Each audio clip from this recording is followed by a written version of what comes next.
Okay. You are able to see my screen? Yes, we can see Dr. Sandeep. Okay. Okay. So we'll start today's session.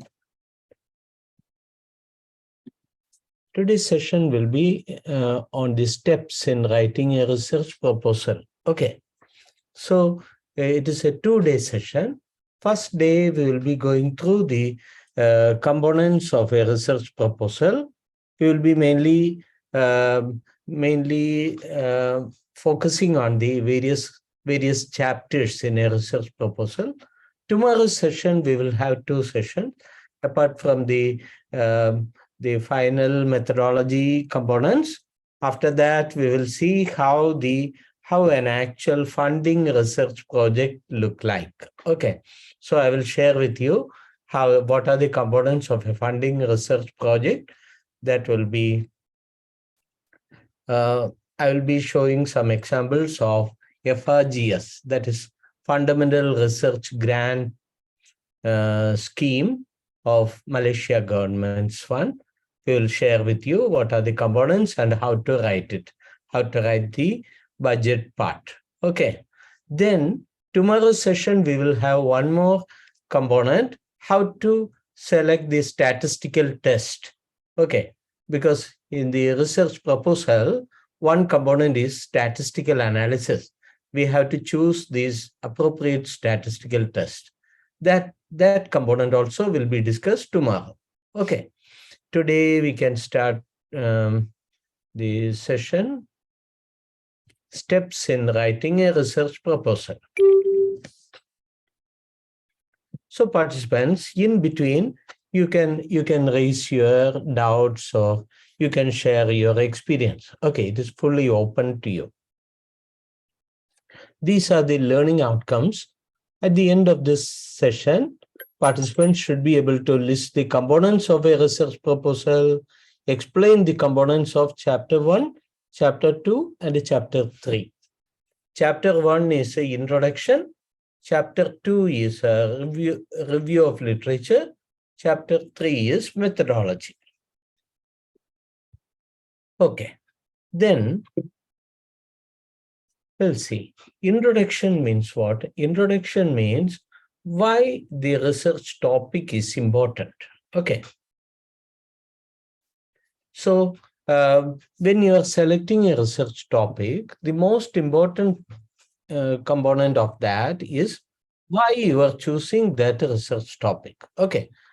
So introduction or background should have these components: the rationale of the study, that is reason why the research was carried out, why the research topic is important, and a problem statement. Problem statement means you have to show what are the major problems related to the that research topic. Okay. Then you have to include all the available literature. You have to choose the correct literature or evidence which were published before, then critically appraise it. Okay, then after that, you have to identify the research gap. There are so many research already conducted in the area, but there are some research gaps. It needs more research to be done or more knowledge to be added to the available research evidence. What is that? What is the research gap? You have to find out. And your research will be filling that research gap. And explain how your research fills that research gaps. So what we have to do first is why the research is important. If you are doing a study on risk factors of cardiovascular disease, so you have to tell why studying risk factors of cardiovascular disease is important. So you have to highlight cardiovascular diseases are increasing nowadays globally and in Malaysia, and a lot of new cases are there, and risk factors are increasing, okay, because of the change in lifestyle. So that's why we need to study more about the risk factors of cardiovascular disease. Okay. Critically appraise the available literature means you have to download all the available literature, relevant literature on risk factors of cardiovascular disease. Then you have to identify which risk factor is not studied much. So that will be the research gap. Then you have to tell that our study will be focusing more on this mobile phone use or mobile games and some other risk factor which is not studied much. Okay. So then problem statement. Problem statement means how severe the research problem. So you have to mention what is the magnitude of the problem, severity.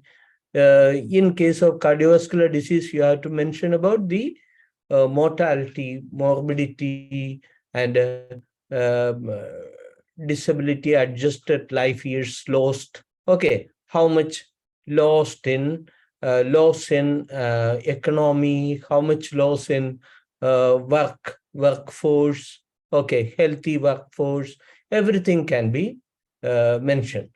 Prevalence of the condition, fatality of the condition, economic or social burden of the problem, you can highlight.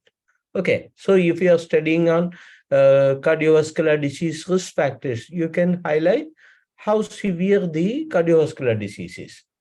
What is the impact of the problem to the health status of the community? So you can highlight the economic burden, social burden, how much healthy workforce lost, how much economy lost, everything. Okay, how the research can help to overcome the problem. So then you have to tell identifying the risk factors of cardiovascular disease can help us to know how much of the proportion of the population is affected by these risk factors. Then you can tell we can frame some programs to control the risk factors. Okay, like that. How the research can help to overcome the problem. That also can be added. The last paragraph of the introduction should be the purpose or aim of the study. Okay, purpose of the study can be either estimation of an outcome. Okay, if prevalence of risk factors of cardiovascular disease, that is an estimation. Prevalence of cardiovascular diseases, prevalence of myocardial infarction, prevalence of ischemic heart disease, that is an estimation. Okay, hypothesis testing means what? We are testing a hypothesis. Okay,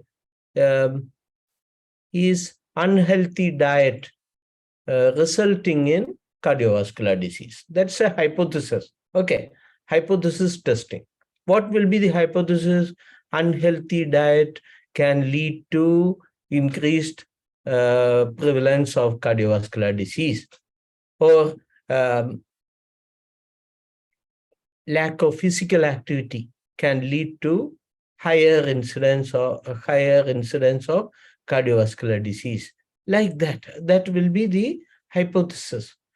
Okay, hypothesis testing means you will be adding some statistical test to check if there is an association between unhealthy diet and a cardiovascular disease. Is there any association between lack of physical activity and the cardiovascular disease? Or sometimes some other may tell another hypothesis. Is there any association between sitting hours? Okay, nowadays we are sitting long hours, right? In workplace also we are sitting. After coming back also we will be having some work in computer, so we will be sitting. So long work hours can lead to increased occurrence of cardiovascular disease. That can be a hypothesis testing. So purpose of research can be either estimation of an outcome or hypothesis testing. Objectives of the research. What the researcher want to achieve at the end of the research. Okay, that's the objective. Objective is otherwise known as aim. That should be the last sentence of the introduction. Introduction or background, last sentence should be objective. Okay, what you are going to achieve. Okay, what is aimed to be achieved overall. So I will give you an example. Okay. Okay, students, I will show you one proposal, so you will get an idea how the general objective and a specific objective look like. Okay, this from our student research. Okay.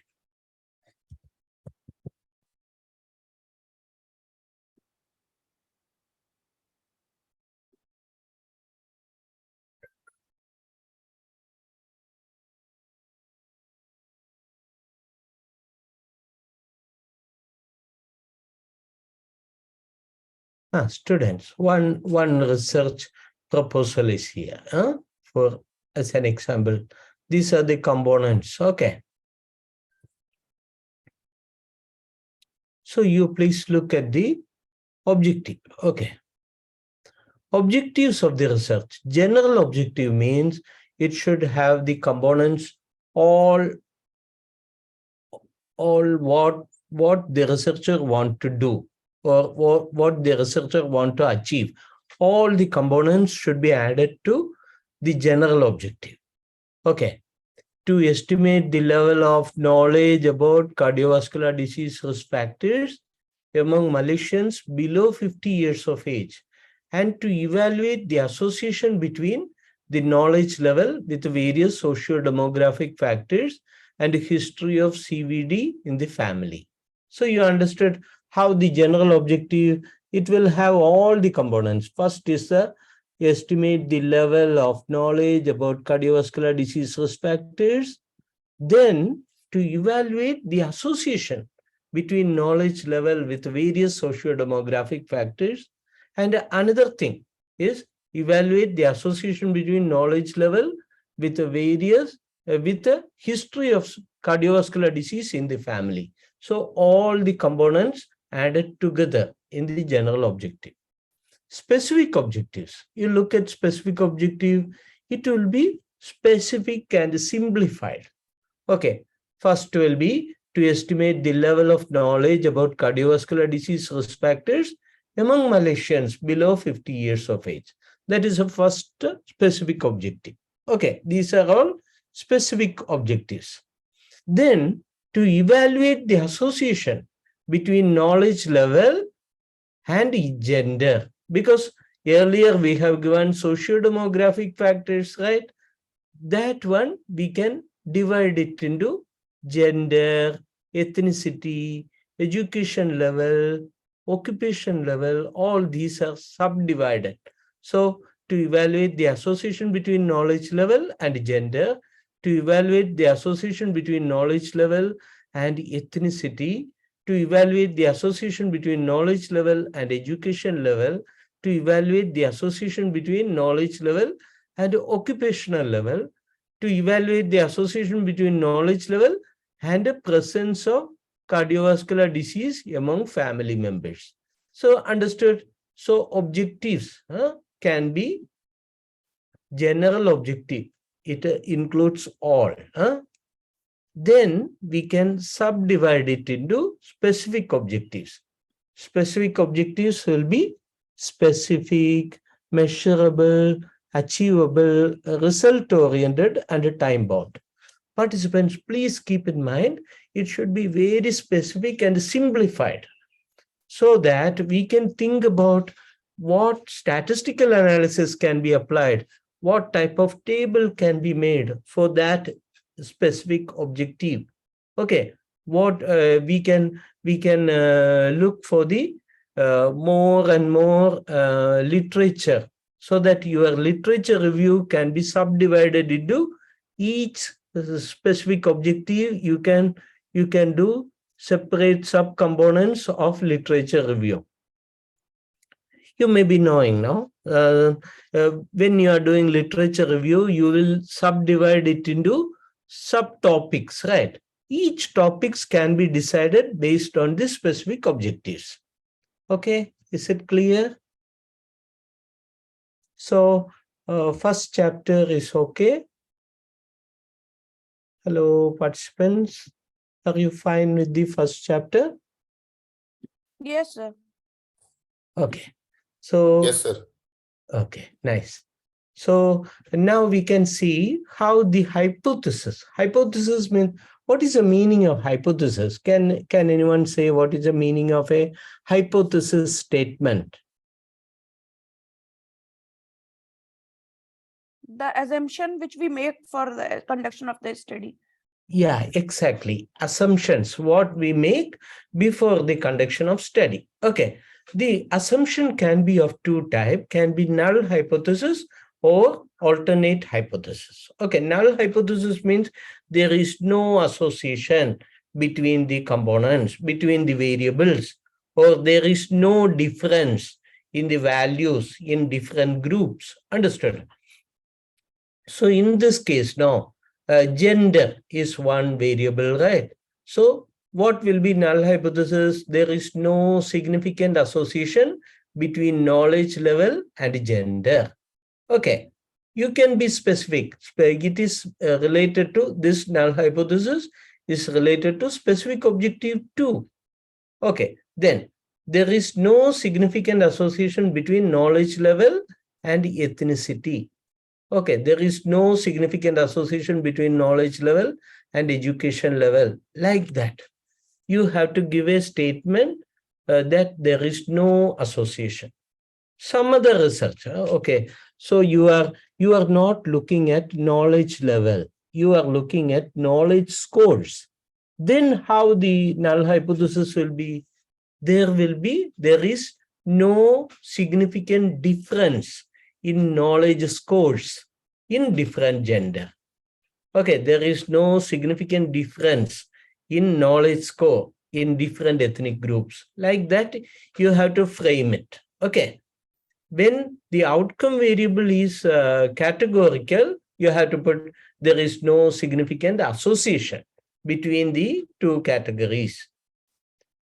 If outcome variable is continuous, or like BMI values or hemoglobin values or some other maybe blood sugar values, then no, you have to frame it like that. There is no significant difference in blood sugar values in different groups. Okay, understood. Then alternate hypothesis will be there is no is removed. There is a significant association. There is a significant association between knowledge level and ethnicity. There is a significant association between knowledge level and education level. Like that. That's a positive statement. Positive assumption, not negative. Positive assumption is otherwise known as research hypothesis or alternate hypothesis. Got that, right? So that's about first chapter. Now we will go to the second chapter, literature review. Literature review is a very important when you are doing a research. Okay, when you are writing the proposal, if you are doing literature review nicely and very well, that will add to the authenticity of the research, and you can justify why you are doing the research. Understand? So you will know a lot of information about the available evidence or available research evidence, and then you will know more about the research gap, so that you can frame your research in a way that it will be filling the research gap. Understood? It's an integral part of research article, research proposal, or research report. It's a critical review of published information in a particular subject area, and sometimes within a certain time period. So you think about that. We are doing a study on knowledge about cardiovascular disease risk factors. Knowledge about cardiovascular disease risk factors. So, literature review will be what all information is on risk factors. Okay, 1 minute. Yeah. So literature review will be showing the critically appraised, critical review of published information in a particular subject area, and sometimes within a certain time period. So you will get a good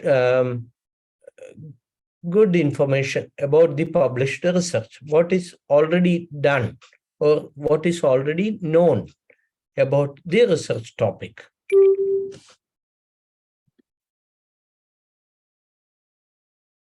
Okay, focus of the literature review is to summarize and synthesize the arguments and ideas of others without adding new contributions. Okay, when you are writing literature review, don't write anything about some other your contribution, what you are going to do, what your study is about. No need to mention. Please mention about the studies already done. Okay. In a literature review, your central focus is examining and evaluating what has been said before on a topic and establishing the relevance of this information to your own research. Okay. Another thing, what else is done in literature review? You will be having some dependent variable and independent variable in your research, right? So, literature review will help you to understand what is already known about the relationship between independent variable and a dependent variable. Okay, so in the example that I show, the knowledge about cardiovascular disease risk factor and its association with socio-demographic variables. So what are the socio-demographic variables here? Gender, ethnicity, then education level, occupation level, and then history of cardiovascular disease in family. All these are there. These are the independent variables. So you have to check what is already done about it. Is there any relationship? A study done in Singapore shows that there is a relationship between gender and a knowledge level. Females were knowing more compared to males. But no other studies done in Malaysia on the relationship between gender and the knowledge level. So like that, you have to justify that. There may be a lot of studies. I'm just telling for this as an example. Okay. So you have to tell what is already known about that relationship between the dependent variable and independent variable. So what is already known? Okay, so that is known as informed concept. Okay, conceptual framework is there, no? In PhD, conceptual framework means we have to find out what are the concepts. Concepts means the relationship between the independent variable and a dependent variable, right? So what is already known about the relationship between independent variable and dependent variable is known as informed concept. Okay, then what is not known? Your study is going to study some more. That is known as emerging concept. What may be emerging out of your research. Understand? So if you study in detail, if you go through the literature in detail, you can identify the knowledge gaps. So your study, the knowledge that you obtain from your study will be filling those knowledge gaps. Okay, understood. Then, you may be using a new methodology. You may be using a cohort method, or you may be using a cross-sectional method. You may be using a case control method. So what method was already done before? So that also you can discuss in literature review. That can help you to justify why you chose this method. Okay, previous studies used that method. There were some flaws in that method, so you tried to use this method. Understood? Then these are the why we do literature review. To identify what research has been performed and what topics require further investigation in a particular field of knowledge. Okay, what is already known and what areas need more investigation or more studies, more research. Okay. Then second one, to determine the context of the problem. Okay, what is a main reason of the problem, and what are the major issues resulting in this problem, like that. Okay. So, knowledge about cardiovascular disease risk factors is less. Why it is so? Maybe due to less education programs, or less health education, health promotion programs, less number of health campaigns, or something like that. To recognize the main methodologies and techniques that have been used in the past. That also I mentioned earlier, what methodology they used in the previous research. Okay. To place the current research project within the historical, methodological, and theoretical context of the particular field. So your study will be filling some knowledge gap to identify significant aspects of the topic. Okay, that's a repetition of previous. Elucidate the implications of the topic. Okay, that's a implications, how this topic can be, how much important the problem is. Okay, that one I told you before, no? That economic issues, morbidity issues, some other problem resulting from this cardiovascular disease. Cardiovascular diseases can lead to various economic problems, various social problems, and people may lose job, people may lose productive days. Okay, DALYs lost. DALYs means disability adjusted life years. How many years are lost due to premature death? Okay, I will tell you one example. In Malaysia, the life expectancy is 75 years average. I'm just giving a number. And one person dies at the age of 65 years. That means 10 years are lost because of premature death. So if a person is having cardiovascular disease and he dies at the age of 10 years, means he lost 10 years because of premature death.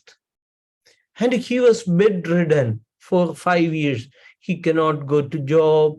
He was having some cardiovascular morbidity, and he was bedridden most of the time. From the age of 60 years to 65 years, he was disabled. So what it means? So 10 years he lost due to premature death, and 5 years he was disabled also. Okay, disabled period, we have to take half of that. That means 5 years disabled means 2.5 years lost due to disability, like that. So 10 years lost due to premature death, and 2.5 years lost due to disability. So 12.5 years lost because of either premature death or disability. So that will be the DALYs lost, that disability adjusted life years lost. So cardiovascular disease will be having more DALYs lost. Okay, so that is also, that can affect the economy of the country. And nowadays, earlier time, no, those above 50 years was more affected. Nowadays, cardiovascular disease affects younger age group, right? 35 years, 36 years, they are getting cardiovascular disease. So that can affect the productive workforce, and it can affect the economy of the country to a great extent.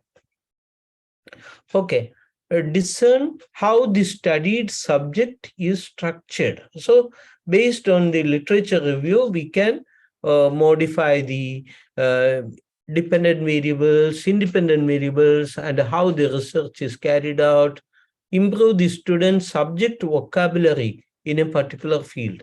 If a student is doing a lot of literature review, he knows more about the available evidence. Okay, to characterize the links between theory and practice. Okay, so that's a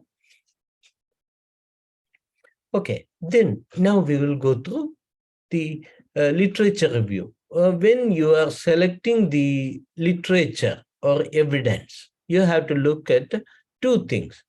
One is relevance of this study. Okay, so if you are doing a study on knowledge about cardiovascular disease risk factors, means the studies you choose should be related to cardiovascular disease risk factors. Okay. Then authority. So when you are choosing the reference, you have to choose something related to clinical practice guideline of Malaysia or cardiology journal. Okay, some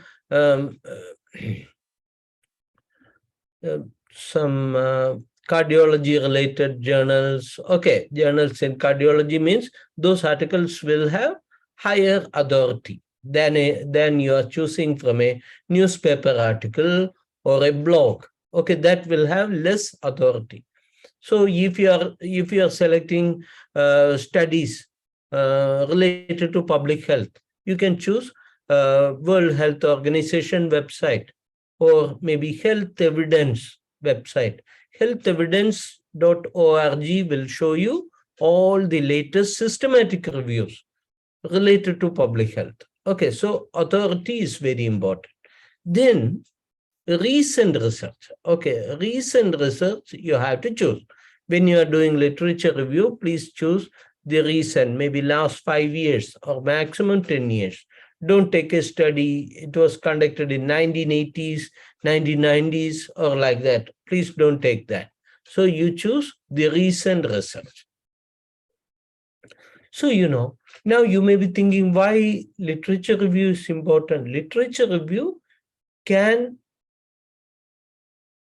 help to write the introduction in a better way. Okay, all the chapters. Second, then you can frame the research question based on the literature review. Okay, we will not be inventing the wheel again. So you know that what is already studied or what information is already available, we know. So no need to repeat that, right? So you can frame the research question in a way that it will be novel and new. Okay, new research question.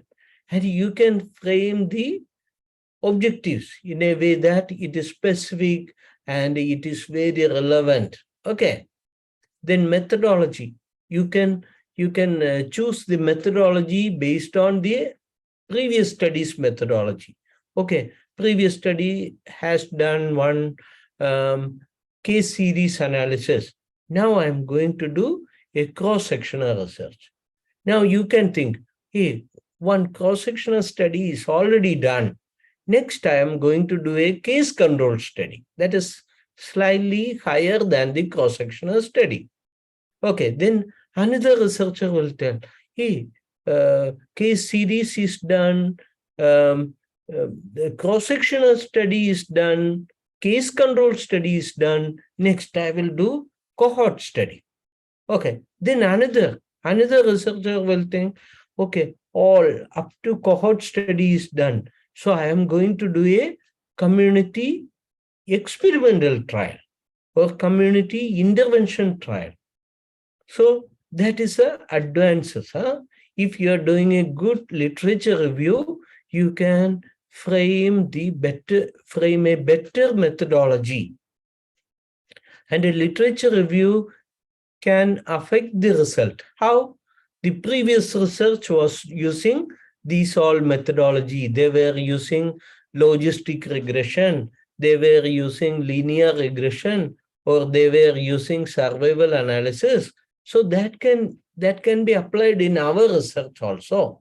So that's a literature review can help in getting a better result or better analysis. Discussion part. Okay, all of us know discussion means we will be comparing our finding with the other studies, right?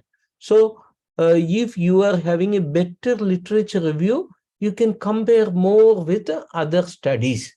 So that will be increasing the external validity of your study. What is external validity? The findings is it matching with other studies? Okay, if Dr. Shyam Mishra is doing a study on pediatric patients attending Ipoh General Hospital, so then you can compare the finding with another study done in Singapore or another study done in Indonesia. You can compare with that. That a good literature review will help you to write discussion in a better way. So these are the advantages of a literature review, good literature review, right? So then, what we have to note down, when you are reading an article, okay, your literature review should be the first component. Even if the first chapter is introduction, please start with a literature review. Okay, literature review will help you to get all the information, to write all the chapters in a better way. So what all things you have to note down in all the time? In my professors used to tell, they used to have a card. They used to go to library with a card like this. Then they will note down, okay, if the researcher's study is on malnutrition among children, so title they will note down, okay, malnutrition among children, okay, otherwise anemia among children, okay, from a village or something like that. That will be the title, right? Author's name. You please note the first author's name and year of publication. Source. Please note which journal it is and the date of publication also. Why no? Next time you can go there and refer back again. Okay. Problem statement. Problem statement means this study was conducted to know to estimate the anemia level among children, preschool children. Methodology, you have to tell, oh, it is a cross-sectional research. Findings and conclusion, you have to write down.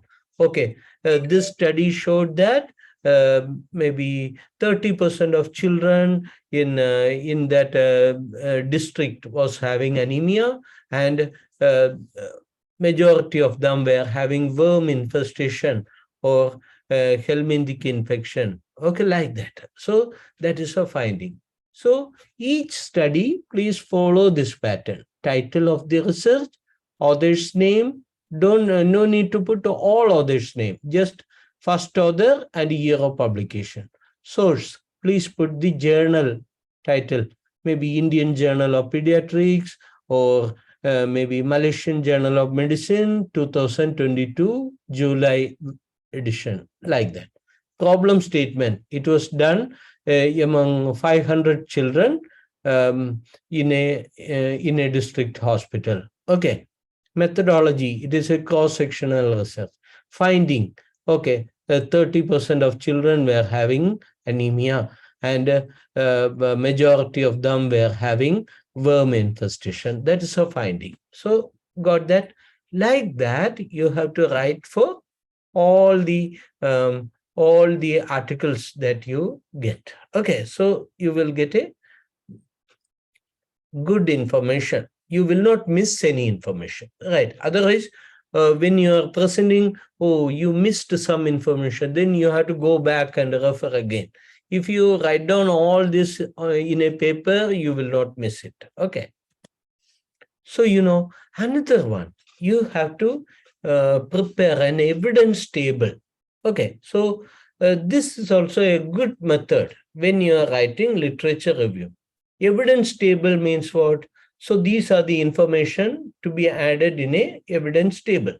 An example of an evidence table that summarizes the result of several studies on effectiveness of a hypothetical drug A in treating depression. So it is actually an experimental study. Okay, so first study was a randomized controlled trial. Okay, so that was done in 2019. Sample size, patient characteristics, all were adults with depression. Intervention, drug A, and control was placebo. So it was a randomized control trial. One group was getting drug A and another group was getting placebo. And you know what was the outcome? Outcome was reduction in symptom severity. Okay. Then the results, drug A group had a significantly greater reduction in symptom severity than placebo group. So that's a p-value is also there. So that means drug A is better in reducing the symptom severity of depression. Okay.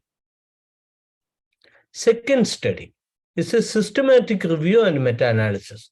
So sample size, you have to note down how many studies they included. Okay, so many of these systematic reviews, they use 8 studies or 10 studies after going through the critical appraisal.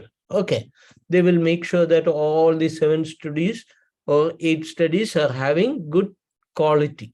Okay, they have some checklists. Based on the checklist, they will mention if the studies are having good quality or not.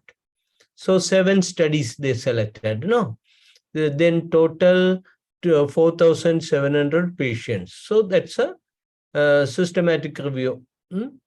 Elderly patients with depression. So they combined 7 studies, all were mentioning about the effect of drug A on depression. Understood? Among elderly patients. So various comparatives. Okay. So some studies were comparing drug A with drug B. Some studies were comparing drug A with drug C. Some studies may be comparing drug A with a placebo. Like that. That's why it is given various comparators. Okay. It's a systematic review, right? So that's why multiple 7 studies were having different comparison groups. Okay. Improvement in quality of life among patients. So they have done systematic review and meta-analysis. Meta-analysis showed that drug A was associated with a statistically significant improvement in quality of life compared to other treatment. Okay, so that's a good finding, right? So that is also showing a good point in drug A. Then next is an observational study done in 2018. I'm not giving the author's name, because just this hypothetical table. Okay. Observational study, 1,000 sample size was there. Patient characteristic, patients with a depression. And the intervention group was drug A and a control group was drug B. And they were looking for incidence of adverse events. What was the main finding?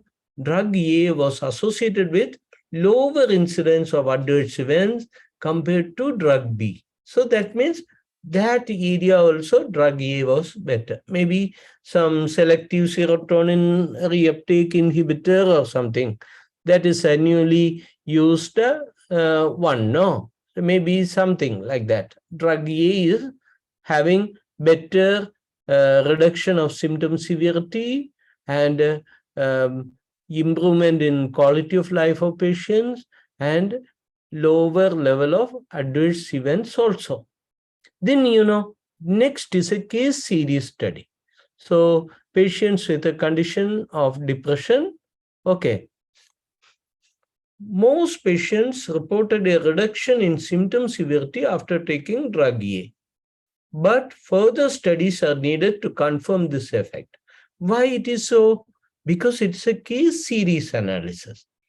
Okay, some more better. After case series analysis, some more quality-wise better is observational study. They may have done cross-sectional study. Then after that, they have done randomized controlled trial. Then after that, they have done systematic review. So there is a hierarchy. First study on any topic will be case series analysis. Then comes observational study.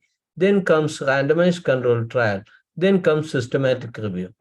And before that, sometimes there may be a randomized control trial before introducing the drug to the patients. Okay.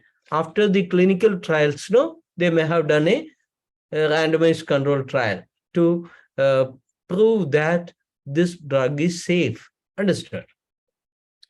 In this example, evidence table includes information on study design, sample size, patient characteristics, intervention, control. Control is otherwise known as comparison, outcome measures, and the results. This kind of table can be useful for quickly summarizing and comparing the result of multiple studies on same topic. So, participants, please keep in mind, when you are doing a research, your literature review may have sub-components.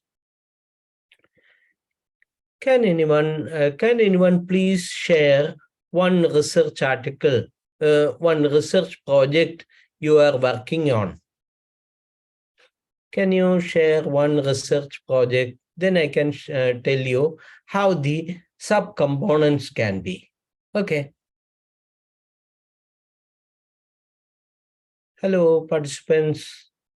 Can you share some of your experience with the latest research that you are planning to do or that you are doing? Sir, we are doing a sort of interventional study of the effect of smokeless chulhas in reducing the respiratory embarrassment in rural women. Oh, that's a very good topic. Huh? So Yes. smokeless oven, right? Smokeless chulas in villages. No? Yeah. Oh, First, we took the baseline data, like by the portable spirometry, that what's their current status. Now we have replaced the traditional chulhas with the smokeless, and we have given a span of 6 months to see the effect of the intervention. Post-intervention data has to be collected. okay, very good. So you are doing a community intervention trial. So Yeah. you have any control group, or you are comparing with any other villages where Yes, we traditional- have a control group of the those women who are using the LPG cylinders. Oh, okay, that's a control group. So you are going to check if the smokeless chula is better than the traditional chula, or Yeah. it is comparable with a LPG cylinder, LPG right? cylinder. Oh, Yeah. very good. Huh? So baseline, you may have got the information about Yeah. the respiratory problems among those mothers, right? Who are Yes. using the chulas. Yeah. Huh? Yeah. Okay. That's very good. So in this case, so if you are doing a research on this, first will be about respiratory problems among women. Okay, housewives or women in villages. So that will be one subheading of the literature review. Then second subheading can be maybe the effects of smokeless this stove Chulas. stove Uh, smokeless yeah. stove on the respiratory system of women, like that. Okay, so third one can be improvement in respiratory symptoms due to reduction in smoke. Reduction in indoor air pollution or something like that. So three components, right? So you can make three different evidence tables. So three subheadings is there now, are there, and below three subheadings you can have three different evidence table. So you can combine lot of information in one table, right? Yes, exactly. Then you have to give a reference here. This ABC 2019 means at the end of the proposal you have to give the reference, maybe APA referencing style or Vancouver referencing style you have to follow. Okay, so that's a better way. Students can do it, otherwise students will get bored. So many articles, studying and making into writing in paragraph, students themselves will get lost what they are doing and why they are doing all this, right? our students may feel that, oh, we collected a lot of information and they will not be able to summarize it when they present. So this one, they can summarize it. They can show this evidence table of subtopic 1, evidence table for subtopic 2, evidence table for subtopic 3. 3 slides, they can finish the literature review. Understood? That's a good thing that you can follow. Okay, students. Oh, sorry, you are all professors. I called you students. Participants. Okay. So next is a methodology.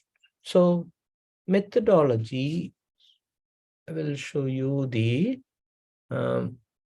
what are the components to be added in the methodology. So the title, I told you, title of the research should be very informative and very catchy and very specific. Okay, so knowledge about cardiovascular disease risk factor among Malaysian adults below 50 years of age, because previous students added 30 years. Then they identified, when they did the literature review, they identified that below 40 years also risk factors are very high. So they changed it to below 50 years, because up to 50 years, they are in the pre-pathogenesis phase, right? People are in pre-pathogenesis phase. Anytime they can develop myocardial infarction or cardiovascular illness. So they changed to below 50 years of age, where the knowledge about risk factors are very important in preventing cardiovascular disease. So participants, please check. These are all the introduction. Okay, background, problem statement, research questions. Okay, research question means whatever you are making as objective, you have to make it in a question format. Is there any, what is the estimate of knowledge level, or what is the estimation of the respiratory problems among village women? Okay, so next one will be, is there any association between respiratory problems among village women with the usage of smoked chula, smoked oven, or smoked stove inside the house, like that. So research question. Then objective. Objective means we already saw general objective, specific objective. Hypothesis statement we already saw. It can be null hypothesis or alternate hypothesis. Then comes significance of this study. Okay, why we are doing this study? What benefit we are bringing? That also we saw. Okay, this cardiovascular disease is causing economic problem or health problem, or increased mortality, increased morbidity, increased hospitalization. Okay, all these things. So if you study the risk factors, you can reduce those problems. That is the significance of your study. Literature review, we already finished. Then methodology. These are the various components of methodology: study design, study period, study location, reference population, source population, study participants, inclusion criteria, exclusion criteria, sampling method, sample size calculation. Okay, these are the various ones. Study design, you know, right? There are different study designs. You have to mention that. Then study period, when to when. Okay. Study location. Okay, which area you are selecting. Reference population. What is reference population, you know? Yeah, Dr. Shalini told about this study, which she did among some selected areas in India. But a reference population will be all villagers in that state. Okay, even if you are selecting 3 or 4 villages, or even if you are selecting 1 or 2 districts, the reference population will be women from all villages in that state. So that reference population means to whom the findings will be referred to. Source population means if you are selecting source maybe you are selecting 3 or 4 districts. How you are selecting the district? Because those districts may be having higher problem. Okay, problem severity may be more in that district. Okay, in Malaysia, you can think about that. Some of these states are having high level of pollution. Like you can think about Selangor. Selangor is an industrial state. If you take Penang, Pulau Penang, it is also industrial area. So the pollution level may be higher compared to Cameron Highland. Cameron Highland is relatively less industrial area. So the air pollution level may be less. If you go to Genting Highland, there also air pollution level may be lower. So you can choose that. So you can choose the area based on the problem. That is a source population. Study participants means what? That is how many samples you are selecting. That is a study participants. Then inclusion criteria, exclusion criteria. That one you have to frame it. Who will be included for this study and who will be excluded for this study. Okay, so that one you have to add. Okay, after finishing up to that, we'll come back. Any other thing you like to share with us? Hello, participants. Any important thing to be added in methodology? Study design, we have to add. Study period, study location, reference population, please keep in mind to whom this finding will be referred to. Source population means you are selecting a district. Sometimes our students, they select 2 or 3 universities and they will choose the students from those universities. So source population will be selected universities, maybe UNIKL or Quest or some other universities they will choose.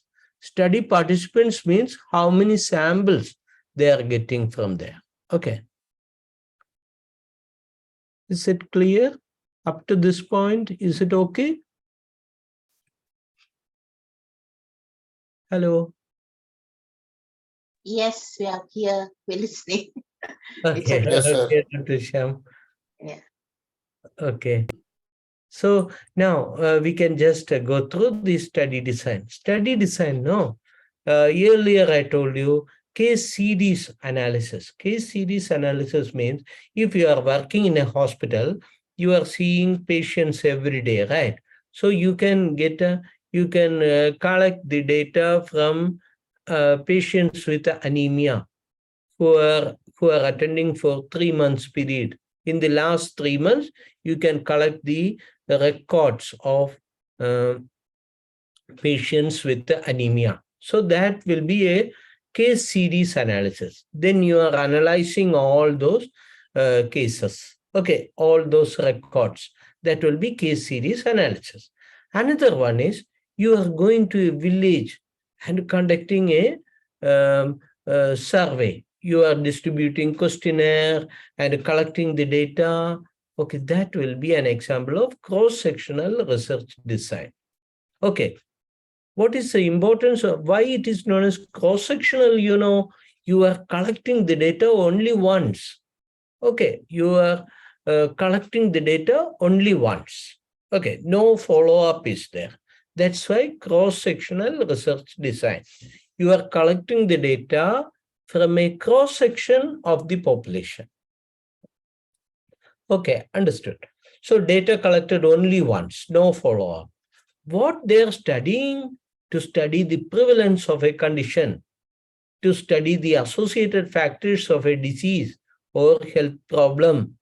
Okay, so you know prevalence. Prevalence means you are going to a village, all people, you are taking blood checkup for all the elderly people there.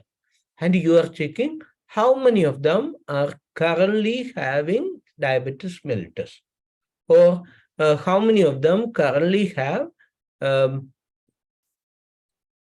increased blood glucose levels. Diabetes we cannot confirm with one test alone, right? So on that day, random blood sugar shows increased blood sugar level. How many of them have that condition?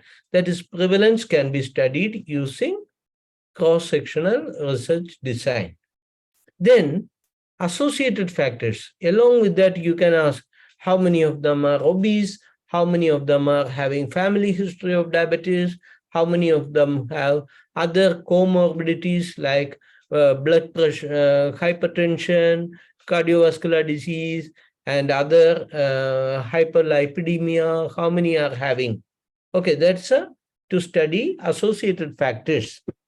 Then they will be cross-sectional research design will be conducted using a questionnaire. Okay, you can distribute a questionnaire and fill it. Or clinical examination, you can go with a team of clinicians and you can have a clinical examination. Or you can bring some laboratory experts, laboratory technicians from the lab. Okay, then they will be collecting the blood samples and they will be keeping in cold chain system so that sample will not get damaged. Then they will bring to their lab and test it. Okay, these are all. This is a cross-sectional research design. Prevalence can be studied. Data collected only once. Okay, not only disease, associated factors can also be studied. Okay, please keep in mind.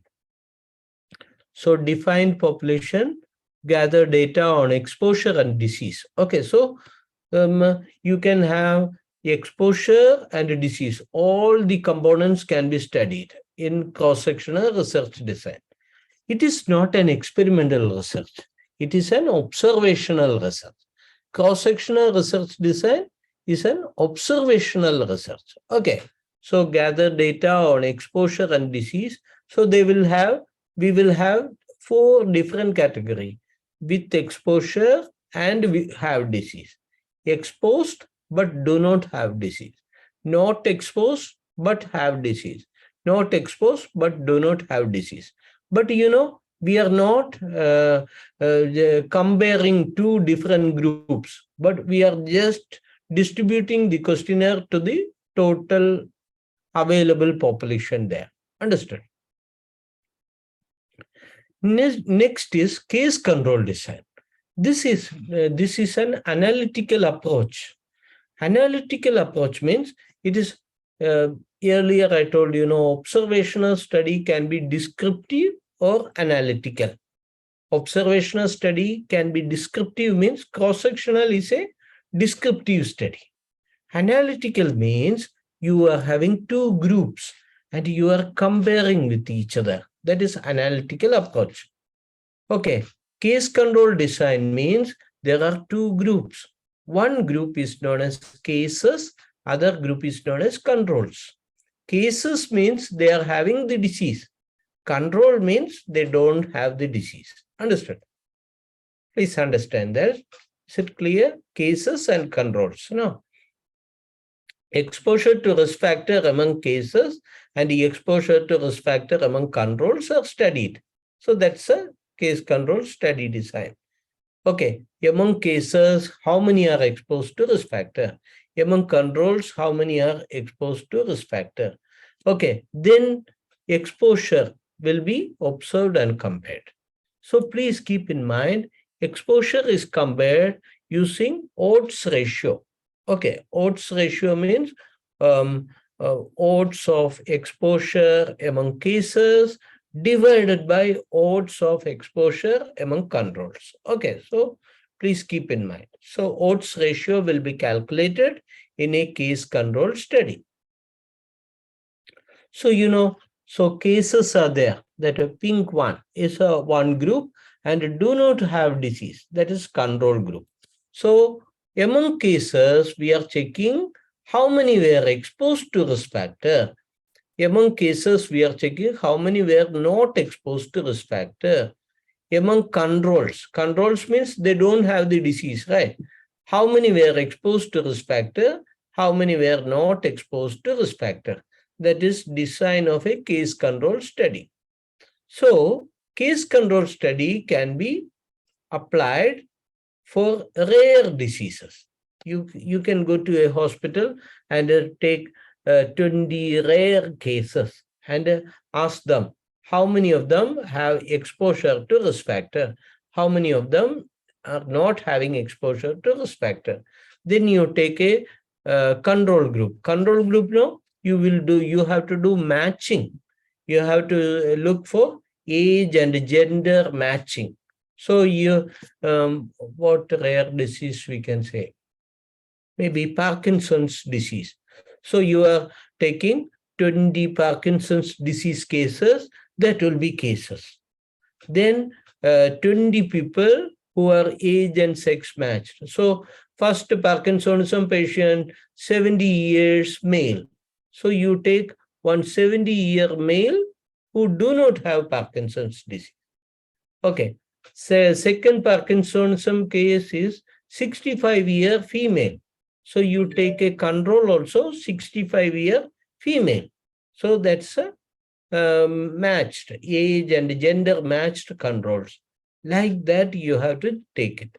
Then you check, well, what are the risk factors of Parkinsonism? Maybe family history of Parkinsonism. So you ask Parkinsonism patient, how many are having family history of Parkinsonism? How many are having not having family history of Parkinsonism? Another risk factor, maybe history of atherosclerotic hyperlipidemia. You can ask. Among Parkinsonism patients, how many were having hyperlipidemia? And Parkinsonism cases, how many are not having hyperlipidemia?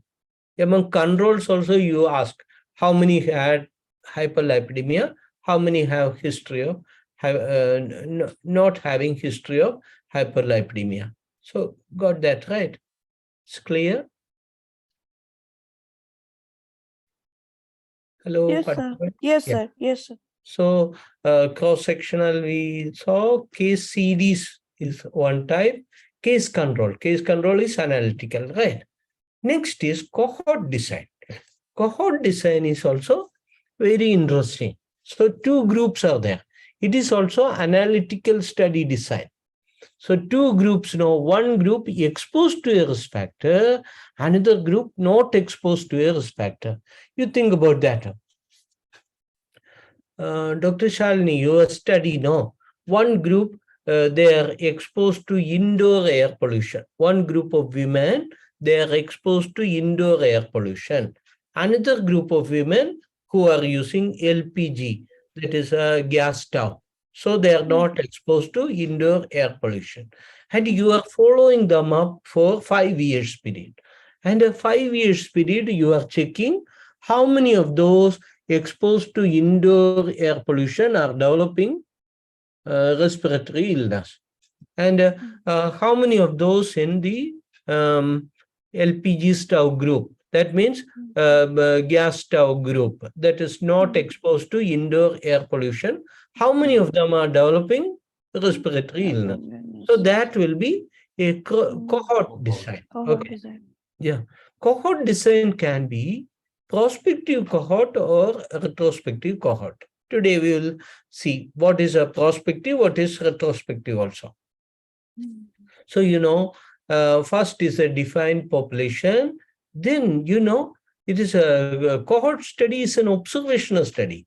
We are not randomly assigning. We are just observing only. We are not giving any experiment. We are just observing. So you select one group exposed to a risk factor, another group not exposed to a risk factor. And you check. You have to follow them up for a period of 5 years or 10 years, depending on the pathogenesis period. Okay, Some diseases like cancer, lung cancer, it need 20 or 25 years of observation. Some other diseases, maybe allergic asthma or allergic bronchitis, may develop at a shorter period, right? So you have to decide how much will be the follow-up period based on the pathogenesis of the disease outcome. Okay, so you have to follow up and check among the exposed group how many develop disease, among non-exposed group how many develop, among exposed group how many did not develop disease, among not exposed group how many developed disease, among not exposed group how many did not develop disease. That one please keep in mind. So this is cohort study design. Now you check the cohort study design can be prospective cohort or retrospective cohort. Prospective cohort means what? You are starting a study today, then you have to follow them for 20 years period. So you are starting the study in 2012 and you are following them up for a period of 20 years. And you are checking how many of the exposed group are getting the disease, how many of the not exposed group are getting the disease. Understood? Please don't get confused. This exposed and not exposed group also in 2012 only. Okay, that even if it is given the arrow 2022, no, this they are followed up for a period of 20 years period. Okay, understood. Then you look at the retrospective cohort study. Study starts in 2012, but they took the data from 1992. That means 20 years back. Okay, they got one group exposed to a risk factor from 1992 and another group not exposed to a risk factor, that also from 1992. And they followed up through the records. They have the records, right? Okay, they are following up them, following the people in exposed group and not exposed group. They followed up and found out how many of the exposed group developed disease, how many of the exposed group did not develop disease, how many of the non-exposed group developed disease, how many of the non-exposed group did not develop disease. Understood? Is it clear to you? That is a retrospective cohort study. So you may get confused. The calculation will be relative risk only. In prospective cohort study means incidence of disease among exposed group divided by incidence of disease among non-exposed group. That will give you relative risk, right? So in retrospective cohort study also, you are taking how many? Okay, Abdul Ahad. Okay, participants. So in retrospective cohort study also, you are taking exposed group from the past and not exposed group from the past. And you are checking how many of the exposed group develop the disease and how many of the not exposed group develop the disease. Understood? So that is so then what we can calculate incidence of disease in the exposed group divided by incidence of disease in the not exposed group. But retrospective cohort study can be done in a country where the record keeping is very good. If you are going to a developed country, the record keeping of smokers will be followed up. Record keeping of non-smokers will be there. Record keeping of registry for cancer patients will be there. And they will have a unique identification code also, so we can find out which smoker is developing cancer, which non-smoker is developing cancer. Everything will be well kept. The record will be well kept. Understood? So in that case only we can do a better retrospective cohort study.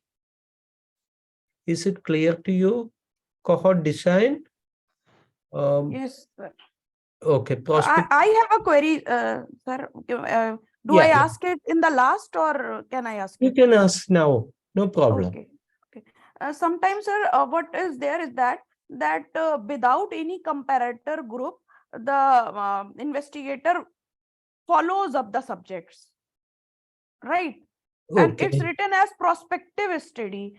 I mean, is it really a prospective study? Because there is no control group. A single group is being followed for a long span of time. What will be that study design? That will be longitudinal study. Longitudinal study. But Okay. you can put it like a non-controlled trial. There are some non-controlled trials are there. That means no control group is there. But Means in case they are not intervening, like suppose they are just collecting a sort of like in pregnant women, they are following up for some data or for some development of some further risk factor during antenatal period. So without intervening, suppose then will it be suitable to say it non-controlled trial, or it will go as a longitudinal study only? oh, it will not be non-controlled trial because no intervention is done, right? Just Yeah. observation at multiple points, right? So Yeah. you can say that it is an observational study, but a longitudinal observational study. Longitudinal observation. So And you in can, case they yeah, yeah. and can word prospective will go, sir, in that study? Yeah, If it will be a prospective. Prospective means we are following them up. Prospective following. study can be having a control group or can not having control group also, according to my Okay, knowledge. but matlab prospective word can also be used, but only a prospective cohort should not be used, right? Yeah, yeah. Am I right?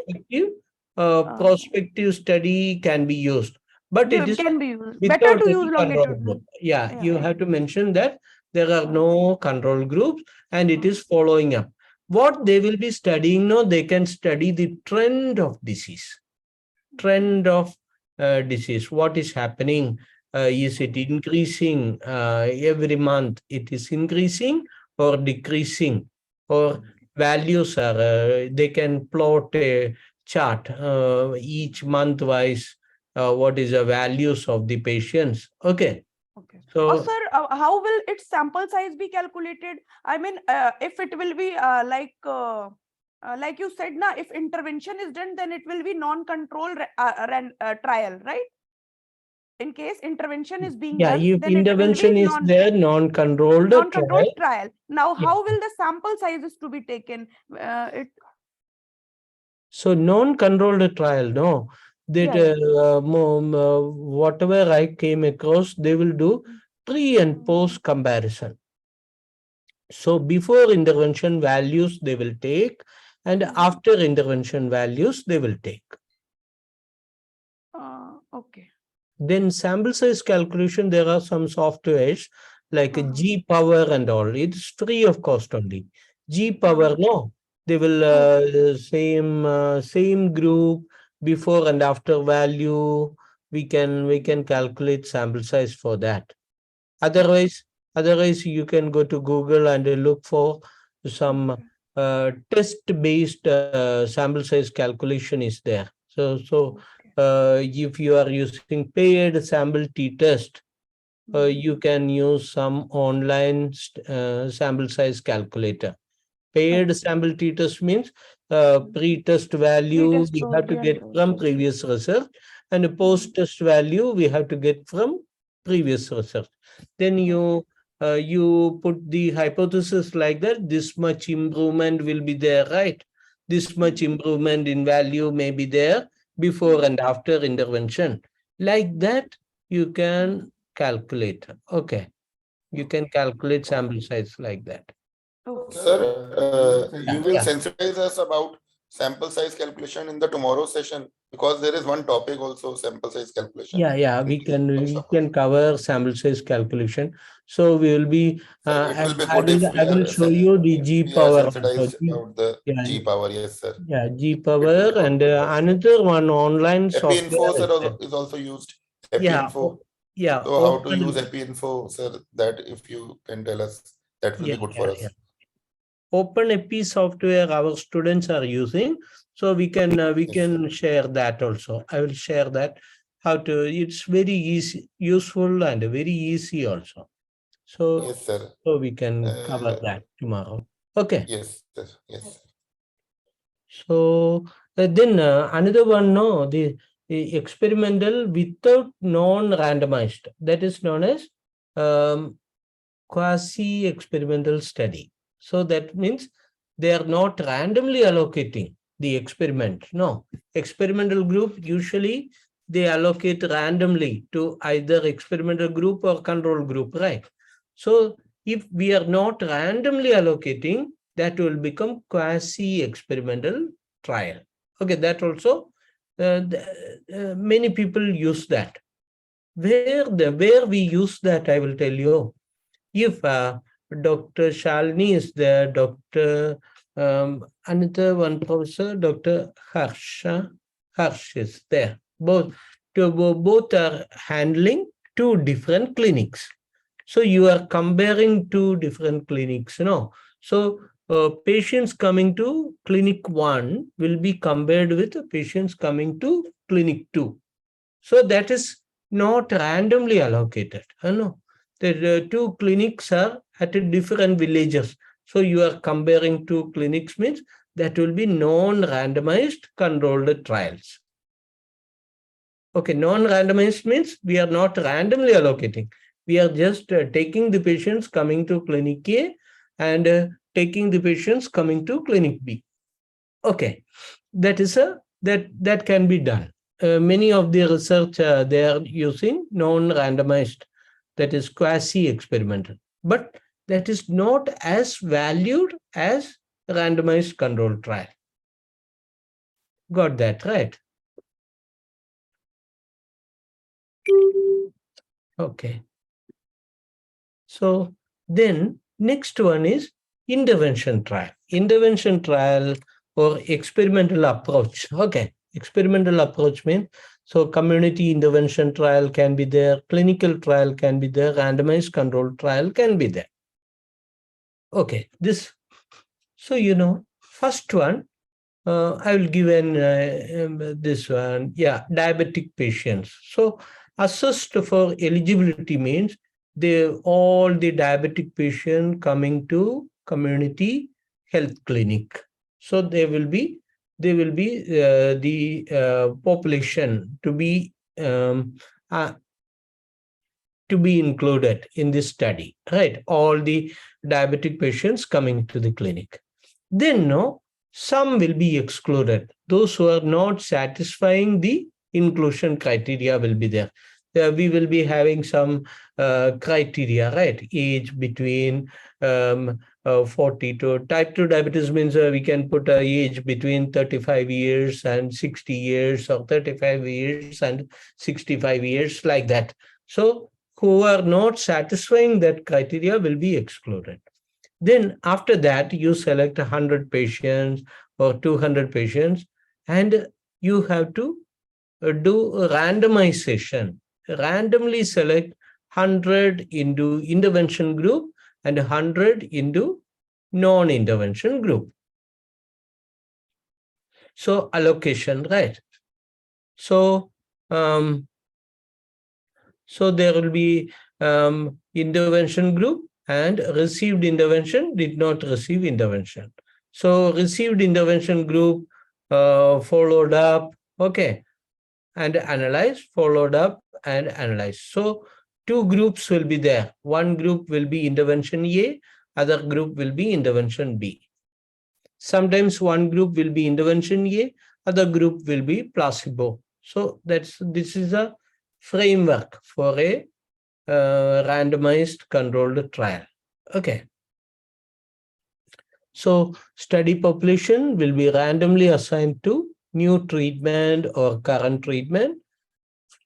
From new treatment, we will check how many of them improved, how many of them did not improve. Current treatment, how many of them improved, how many of them did not improve. Okay. These are the slides taken from Leo. Yeah. Sir, I have one question. Sir, in this randomized control trial, if we have 3 groups and in the 3 groups we are giving 3 different interventions. Then what will be the name of the study design in that case? So that can be factorial design also, right? 3 different groups can be there.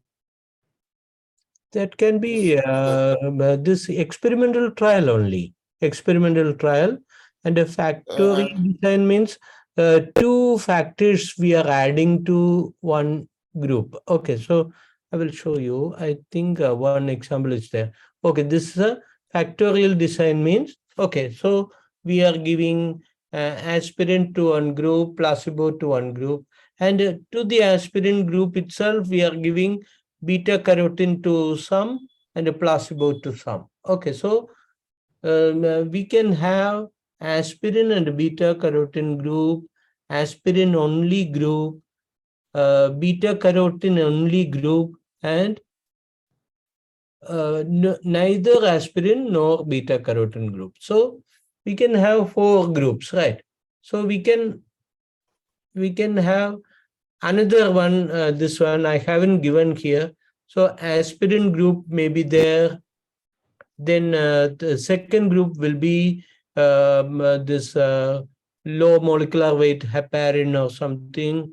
Then third group may be some other drug, maybe Yes, plasma. sir. Yes, sir. So 3 groups. In 3 that groups case, can what also be done. But analysis need to be done group wise. Group A will be aspirin group, that finding outcome will be compared with low molecular weight heparin group. Then the outcome can be compared with the placebo also. So Sir, can we use the name triple arm randomized control trial? Is this word used? Triple arm randomized control trial. I'm not sure. I will check about it because I have seen randomized control trial using comparing multiple treatments. It is published, but this triple arm or 4-arm, I am not sure. That term I haven't come across. Okay, so I will check about that. Okay. Okay, sir. Okay. So this factorial design, we usually do it very much. So aspirin group, they will add maybe multivitamin also add, and placebo also add. So aspirin plus multivitamin, aspirin alone, then multivitamin alone, and no aspirin, no multivitamin, like that. That's a factorial design. Okay. It's clear, Dr. Harsh? Okay, right? Yes, sir. Yes, sir. Okay, perfect. This one. Then, yeah, this is the thing you, Dr. Shalini was telling about, retrospective, prospective, cross-sectional. These are the 3 terms we have to understand. Retrospective means from the hospital records. So we are going back. Case control study is a retrospective study. Why it is retrospective? You are asking the cases, what is their habit? What was their habit 5 years back? You are asking the lung cancer patients about the smoking in the past. You are asking the carcinoma breast patients about the family history. That is in the past, right? So that is retrospective. Another one, retrospective can be that retrospective word relates to case control, right? In retrospective case series studies, retrospective case audit is there. So some of our students in UNICAL, we were experiencing that students go to hospital records and they collect all the patients' records of diabetic patients for last 1 year period. Then they will check among the diabetic patients, how many were having comorbidities, what was the drug used, everything. That is retrospective case record analysis. Okay, so retrospective can be based on the interview also about the past, or based on the case records from the past. Okay. Sir, it will not be cross-sectional. You mean to say that if a study is based on collection of data from the past records at any point of time, then it will be said as retrospective study, right? Yeah, retrospective. It will not be cross-sectional. We have to tell that it is a retrospective study based on case records or hospital records. You should Sir, not tell that. sir, You should but not my tell that query is, cross-sectional. Yeah, sir, my query is that if that data of the last 1 year, that records of the last 1 year, they are collecting at a given point of time. So we can also use the word cross-sectional in that case. That data regarding the last 1 year is collected at a given point of time. So we can call it a retrospective cross-sectional study. we cannot, sir, because Dr. Harsh, cross-sectional means it is the data at a point in time. Okay, so if you are collecting cross-sectional data, no, today you are collecting data from 10 people sitting here, means that data is collected, that data is of 25th February 2023. So if you are going to a medical records department and they're collecting data today, even if you are collecting today, the data is of last month, of January, of December, of November, of last February, like that. No, that is, Yes, sir. that will be retrospective. Retrospective, that we cannot say as cross-sectional. Even Cross-sectional, if we are collecting at that same point of time, we are collecting the data of the records of the last 1 year, then also we can't call it cross-sectional. cannot, sir, because we are collecting data today, but data is of different time period in the past, right?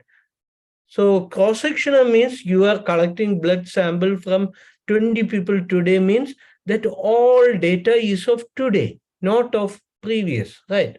So that cross-sectional means today you are collecting the data from the patients or people who are present at this moment. Okay, sir. Okay. The retrospective means we are collecting the data from hospital records. So that is a Okay. relate. So In case only of, word retrospective study will be used in that case. yeah, Or we can say retrospective case record study. yeah, a retrospective case record analysis. That will be a better. I Okay, have done. okay. I have made the same mistake when I joined a university. No, I was using that it is a cross-sectional descriptive study based on case records. But after that, when I read a book only, I came across the similar query was asked, and he was telling that it cannot be told cross-sectional because data is from Data is of 1 year. That's why. different time points in the past, right? It is not Okay. of today, right?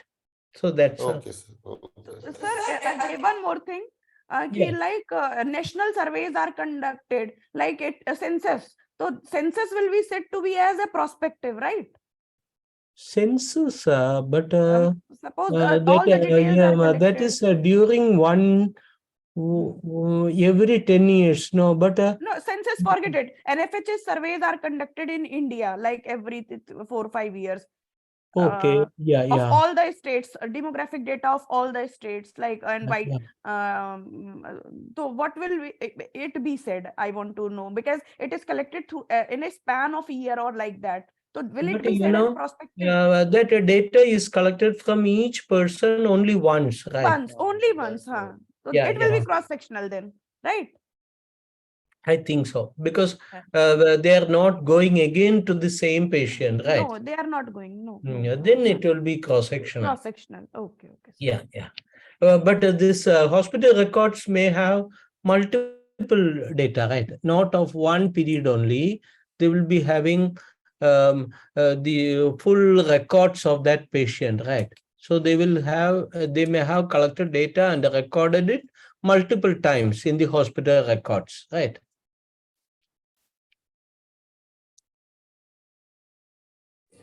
Did that make it confused? Huh? So hospital records means that will have multiple data, right? So patient is coming on first day, that data will be there. Then after 1 week, what is the data?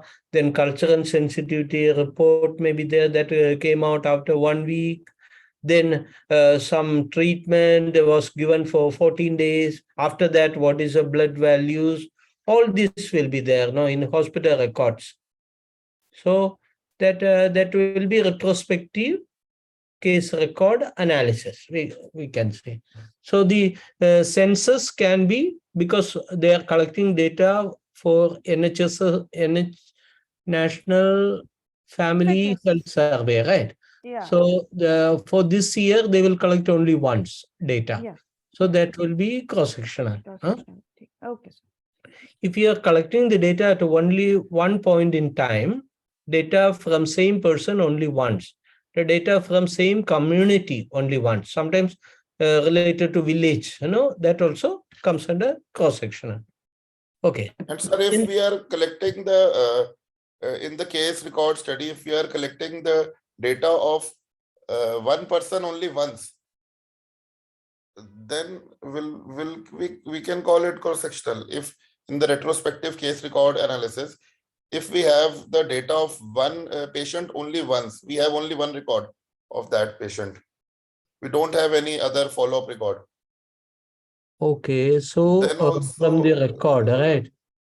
From the record also, we have only one, like we have only like the patient has come once in the last 1 year, and that patient has got a hemoglobin done, and we just have the record of that hemoglobin value, one value.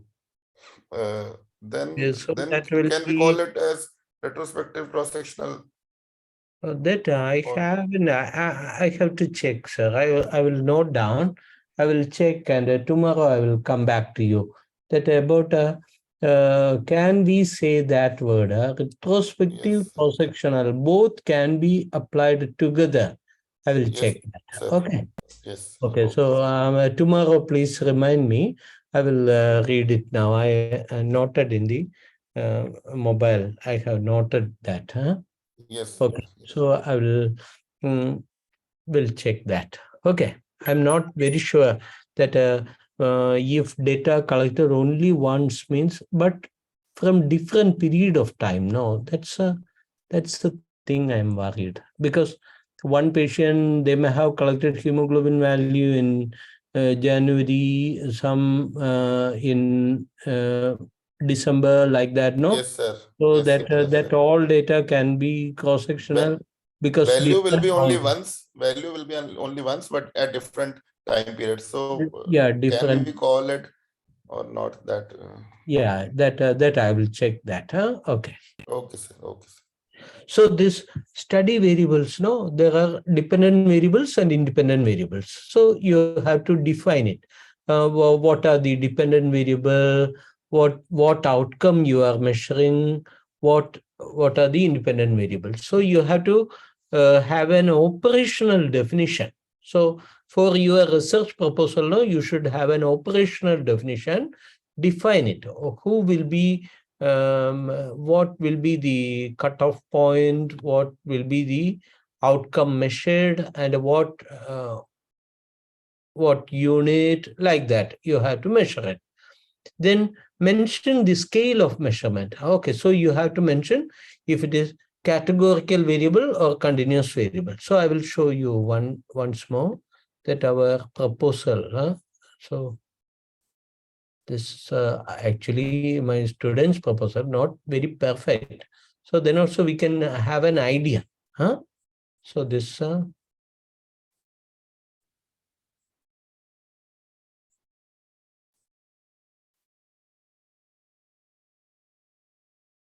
okay, inclusion criteria, exclusion. Okay. Okay, these are the okay. What are the independent variables you have to mention? Okay. So when you are writing the variables, no, you please write what are the categorical variable and a numerical variable. Okay. So categorical variables are age group, gender, ethnicity, education level. Ethnicity means in Malaysia, we have multiple ethnic groups are there, Malay, Chinese, Indian, others, and many international groups are there. Okay, so ethnicity, education level, occupation level, family history. Okay, it's a categorical because family history of cardiovascular disease, present or absent. The numerical variable. Ideally, you have to mention the scale of measurement also. So age group means it is actually nominal. Nominal.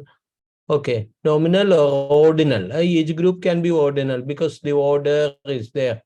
Gender is nominal, male and female. Ethnicity is nominal. Education level also nominal. Occupational status, nominal.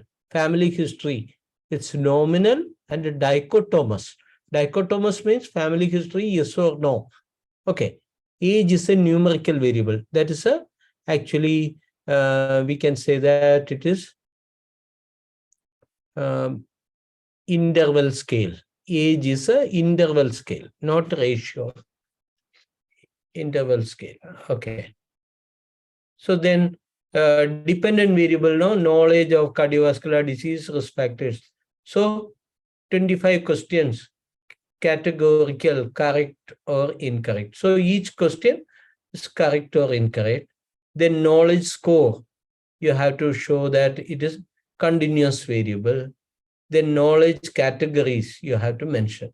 So you have to show what are the independent variable, what are the dependent variable.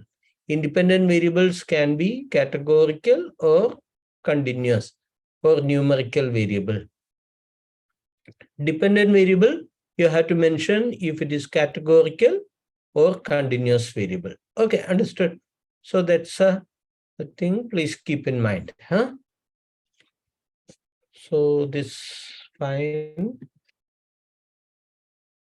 Study population. Study population is the group with the problem or those potentially affected group. Okay, so those potentially affected group will be the study population. So population at risk. Inclusion criteria. Inclusion criteria means you can be based on age, can be based on education level, can be based on geographic location. Okay, if you are doing a study among Malaysians, so you focus on those Malaysian citizens. Exclusion criteria means non-Malaysian will be excluded. Sometimes your study will be focusing on those above 40 years of age. So exclusion criteria means below 40 years will be excluded. Understood? Age, geographic location, disease severity. I told you before, when you are doing a case control study, maybe experimental study on diabetic patients. So diabetic patient is the inclusion. Among diabetic patients, you will randomly allocate some into the experimental group, some into control group. Understood? Previous treatment, that is also one criteria, inclusion. Previous treatment with a previous vaccination, maybe vaccinated group will be included. Presence of other medical condition. So you can check that, okay, those with hypertension, those with a hyperlipidemia, or those with a ECG variation, okay, like that. So then comes sampling methods. Sampling methods can be, okay, just for the today's session, we will just cover this sampling methods also. Sample size calculation, we will cover in the tomorrow's session. Okay. Okay, sampling methods can be either probability sampling method or non-probability sampling methods. Okay. Probability sampling method, what is the meaning of that? You know, each one in the population, each person in the population will have equal probability to be selected in the sample. So you are going to a village, each one in the village will have equal probability to be selected in the sample. So that is known as probability sampling method. Okay. So it can be simple random method, systematic random sampling, stratified random sampling, cluster sampling. Okay, participants, can you please share some experience in sampling that you have come across? Participants, any of you come across some sampling method? You have done many community studies, right? Can you share some experience in sampling?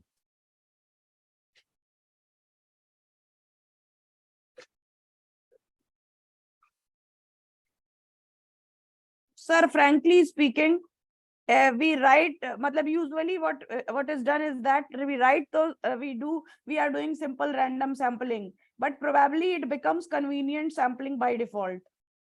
Oh, yeah, true. Why you feel Matlab- like that? Why you feel because, that? because health workers, howsoever you teach, you yourself is not going to collect the data, right? Yeah, Even if you are guiding the students, like aap jayenge center of the street and you will follow the thumb rule and take the left street, and then or even if we go for like systematic random sampling, every fifth house we have to be taken, but practically because of unavailability or practical issues, what I feel is that we go and we start collecting the data of that particular age group, and it becomes a sort of convenient sampling. Matlab, Yeah. personally, I'm sharing my experience. yeah. Many times we cannot follow the random sampling correctly, right? Ideally, yesterday one thing happened. One student came and told she's doing simple random sampling. And what she actually does is distributing the questionnaire to the students who are present in the class. Who are present in the class during that time. She is distributing the questionnaire. Okay, that is actually convenient sampling. That is not simple random sampling. If you want to do simple random sampling to to university students, you have to get all the list of students, right? Then you have to choose the number. You have to give number 1, 2, 3, 4, 5, 6 up to 500. All the students' number. Then you have to choose maybe 5, 7, 18, 22, like that. You have to choose random numbers from there and go there. But many times we are going there, we will not get the student. Okay, student number 22 is absent. So then we will go to student number 27. Okay, so again we have to do again random list and go there again. So 3 or 4 visit will be needed if you are actually doing simple random sampling. Are you agreeing with that? So what, Yes. students may do convenience sampling. Okay, hey, your student number 10 is absent, but student number 13 is there. So they will give to them. Okay, so that they can finish quickly, right? So like that, it happens. So systematic random sampling means every fifth student we have to take, or every fifth house. But there also problem is there. When you go to fifth house is locked. Nobody is there. Another house is there, person is there, one very big dog is standing there. Nobody is daring to go inside and ask questions. Okay, so that can happen. Yeah, sometimes some people are very this one. If we are going there, they will not hold the dog. They will keep the dog there only. So people will be scared and will go away without asking questions, right? Then stratified random sampling that we are doing. We are going to some one study. I will tell you. We selected some villages, Malay predominated villages. Some will be Chinese predominated villages. Some will be Indian predominated villages. Then we will select maybe proportionate sample from Chinese village, Indian village, and Malay village. And sometimes if we are doing a national level one, we will go to Orang Asli village. Orang Asli means indigenous population village. So that is possible. We can do it for large study, funded research. Cluster sampling, you can go to schools and collect samples from there, or you can go to some offices and collect sample, because daytime people are working, right? So we will not get that. Okay. Non-probability sampling, you can use convenient sampling. Okay. Another sampling is there, consecutive sampling. So you are working in a clinic, each patient comes. If the patient matches the inclusion criteria, you can include. Okay. So if the patient is not fitting to inclusion criteria, exclude. Okay, like that. That is consecutive sampling. That also can be done. Consecutive sampling. Okay. So sampling methods over. Now some more slides are there. The sample size determination we will Sir, cover. consecutive sampling and convenient sampling will be the same, na? No, consecutive will be non-probability, but not convenient. So you are sitting in a clinic and each patient, consecutive patient, whoever comes to the clinic will be included. So if he or she satisfies inclusion criteria, he will be included. Some people say it as a universal sampling, but now that word is not used. So whoever satisfies the inclusion criteria will be included till the sample size is reached. Okay, understood. Okay. And convenient sampling, how it is different, sir? Convenient sampling means you are going to a school or college, whoever present there. You are not taking the list of students and randomly selecting students. Whoever present there, you are distributing the questionnaire. So that will be convenient sampling. Another thing, some students know they are going to their hometown for vacation. At that time, they collect the sample from their hometown and come back.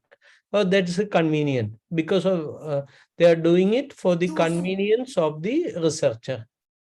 Okay, sir. And then purposive sampling word is the same as convenient sampling. No, purposive sampling is different. What is that? Doing for a purpose. Okay. Okay, that's a very important purposive sampling. So you want to do the reasons for a better performance in exam. So you want to know what are the reasons for better performing in the exam. So in that case, you are choosing only the good performers in the class. So you are choosing a group of students who are good performers. Why you are selecting good performers? No, you are studying what are the factors leading to good performance in exams. So another one, I want to study why the poor performers are very poor in performing. Okay, poor performers, they're not coming to class and all. So I am taking only those poor performers. That will be purposive sampling. We are selecting the sample with a purpose. So Okay, sir. qualitative research, you do purposive sampling. Because, yeah, Dr. Harsh, you were telling something, Prof? I'm saying, sir, okay, that's fine. But so a snowball sampling is a sort of purposive sampling. Yeah, that is a purpose. Snowball sampling. Yes, snowball sampling. You are asking all pregnant mothers to come to your clinic for a focus group discussion. Then you will tell, you please call, you are now 7 months of gestation. So you please bring your friends who are also 7 months of gestation. So you are asking them to contact their friends to bring them. Okay, that's a snowball sampling. That is also purposive. One way of purposive sampling. Okay, sir. In our student research, we are doing snowball sampling now. We will ask, in our group, only 20 students are there. So we will give them the questionnaire link.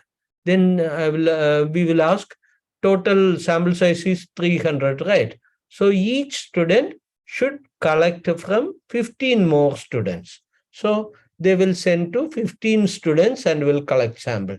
So total will be 20 multiplied by 15, 300 samples we will get. Understood? That is also snowball sampling.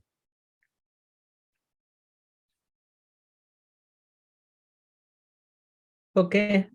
Okay, sir. Okay. Snowball sampling, please remember, it is mainly used for qualitative research. Okay.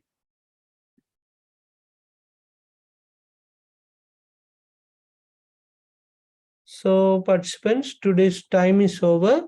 So I will share this slides up to this one to you. Miss Meichan will share with you. So any doubts, you can send email to me. Huh? Sir, one request is that after the tomorrow's session also, please share the recordings also with us. Yeah, sure. Now the recording is going on. So I will share that. Okay. So this one, you can just note my email ID also.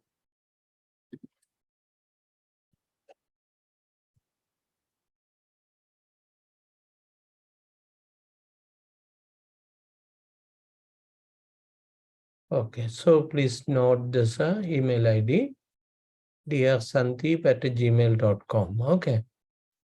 So anything you can contact. Otherwise, if you don't have my email ID, you can contact Miss Meichan or Miss Chinman. She will share to me. Okay, whatever questions. Okay, Okay, sir. participants, it's okay.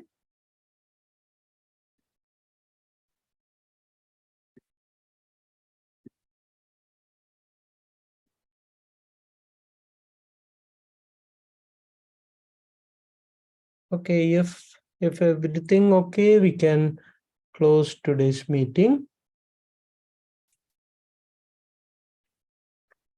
Any doubts or any clarification needed? No, sir, just expectation that tomorrow it will be great if you will tell regarding how to randomize the sample size and for different studies and how actually the randomization should be done in while conducting the RCT. Okay, RCT hospital setup, in a randomization, hospital. right? Steps in randomization and how it is done, right? So tomorrow we will go through it. And the sample size calculation also we will do. Okay. Okay. So, Thanks. Thank you, sir. Thank you. Thank you, sir. okay, thank you. Thank you very much. You. Thank you, Okay. sir. Okay, thank you, Dr. Vishal.